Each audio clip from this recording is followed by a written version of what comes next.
Okay, this is a 39 years old patient. We went to do a femoral vein transposition on the left leg in the surgery, but it was probably she was after DVT in the past. She has lupus as a cause for renal failure, and eventually we transposed the saphenous vein, which was not also a very good vein, but we managed with that. She's doing many intervention, angiographic intervention every 3 months or so to maintain the patency, the fistula. Now she has swelling of the thigh, as you can see, and actually this is the fistula connected to the femoral artery here and going up to the groin. And in the groin, there is a stenosis there, probably in the past due to a DVT in the past, of course. Okay, let's see the ultrasound. Okay, this is the transposed saphenous vein.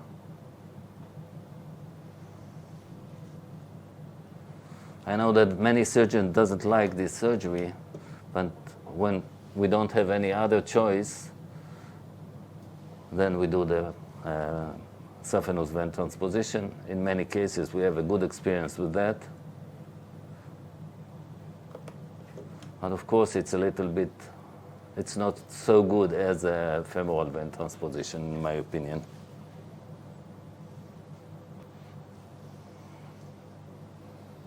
Okay, as we can see here, this is the femoral artery, and this is the anastomosis here.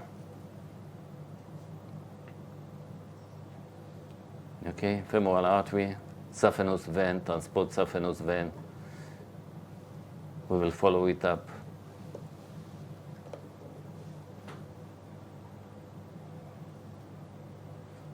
This is the arterial puncture site. You can appreciate how wide it became after cannulation for more than 3 years.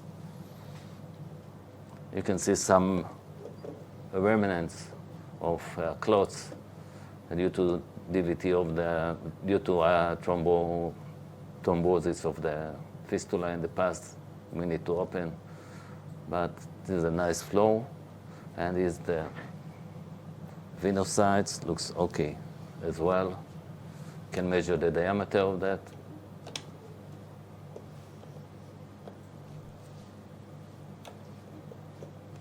Okay, diameter of the venous side is about 12 millimeter.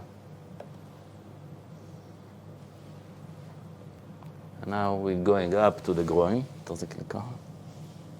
No? Okay.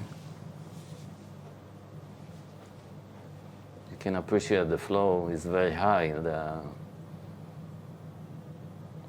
in the transport vein. We go to the groin here.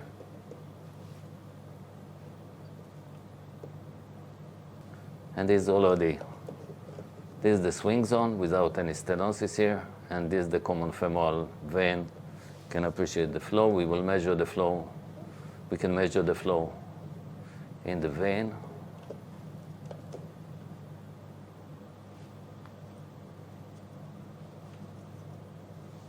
But still, we don't know what's the reason for the swelling in the arm. We measure the flow anyway.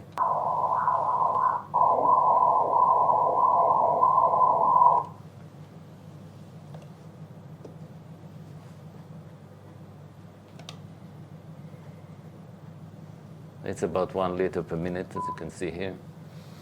It's relatively good and high flow. Okay, we'll try to examine the vein at the groin. We are looking for a stenosis in the draining vein. But actually in this ultrasound we can measure the flow, we can see the flow, examine the flow in the external iliac vein, but not farther from that. So anyway, we shall send her for angiography to see what is causing the stenosis here. Probably there's no stenosis. Okay, that's it with the ultrasound. So if we raise her leg, there's a partial emptying of the puncture site, if you can see it here. So I'm not sure whether she has a narrowing in the draining vein, iliac vein or inferior vena cava. But anyway, we shall do angiography. And on the right side, you can see the angioplasty done with balloon, 40 millimeter balloon with immediate relief. Okay, we are done here. Now let's see again and slowly the angioplasty. You can see the severe stenosis between the external iliac vein and the common iliac vein, treated with 14 millimeter balloon with good result and immediate relief.